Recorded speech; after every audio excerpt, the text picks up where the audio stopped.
ఒక బావి ఉంటుంది, దిగుడు బావి లాంటిది. అందులోనికి వెళ్ళి తాగుతాడు, పాపం నీళ్లు తాగుతాడు. నీళ్లు తాగినందుకు ఆ బావి మలినమైపోయిందని అతన్ని కొట్టి, అంబేద్కర్ గారిని కొట్టి ఆ బావిని పరిశుద్ధపరచడానికి కొన్ని కార్యక్రమాలు చేస్తారు. ఎందుకు? దళితుడు నీళ్లు తాగాడని. అంటరాని వాడు ఆ నీళ్లు ముట్టాడు, నీళ్లు అపవిత్రమైపోయినాయి అని. ఎంత దుర్మార్గమో చూడండి. ఇవన్నీ ఆయన హృదయాన్ని గాయపరిచినాయి.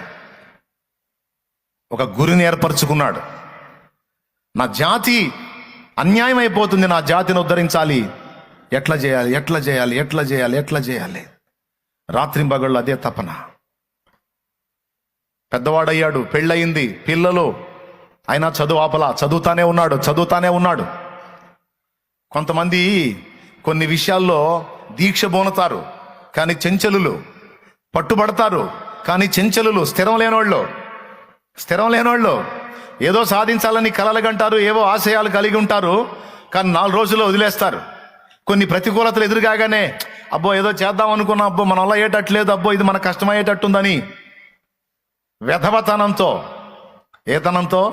వెధవతనంతో రోషాన్ని పక్కన పెట్టి ఛాలెంజ్లు విరమించుకొని తోక ముడిచి పారిపోతారు పిరిగి పందలు, దద్దమ్మలు.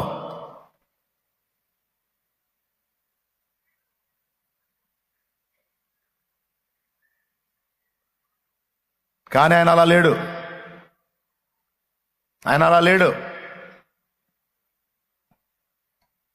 ఏ పట్టు ఏదైనా సరే అన్నిటినీ అధిగమించేది అక్షర జ్ఞానం. కాబట్టి సమాజాన్ని శాసించాలన్నా, ఏన్ని శాసించాలన్నా ఎవ్వడు చదవనంత చదువు నేను చదవాలి. నన్నెవడు అందుకోకూడదు, నన్నెవడు రీచ్ కాకూడదు. నా అంతస్తుకు చేరాలంటే వాడి వల్ల కాకూడదు. అలాంటి ఉన్నతమైనటువంటి ప్లేస్లో నేను ఉండాలి. మనాళ్ళు ఒక దేశానికి పోయారంట, రాజ్యాంగ రచన కోసం, కొన్ని సలహాల కోసం. ఆ దేశంలో ఉన్న నాయకుడు చెప్పాడంట, ప్రపంచ మేధావిని మీ దేశంలో పెట్టుకుని నా దగ్గరికి వచ్చారేమని. అంబేద్కర్ గారి గురించి మాకు సలహాలు ఇచ్చినోడు మీ దగ్గర పెట్టుకొని, మాకు గైడెన్స్ ఇచ్చిన వాడిని మీ దగ్గర పెట్టుకొని మీరు మా దగ్గరకు వచ్చారేంది అన్నాడు. అంటే వాళ్ళు కూడా ఆయన సలహా పొందారు. ఆ రేంజ్కి వెళ్ళిపోయాడు. చదువుతున్నాడు, విదేశాల్లో చదువుతున్నాడు.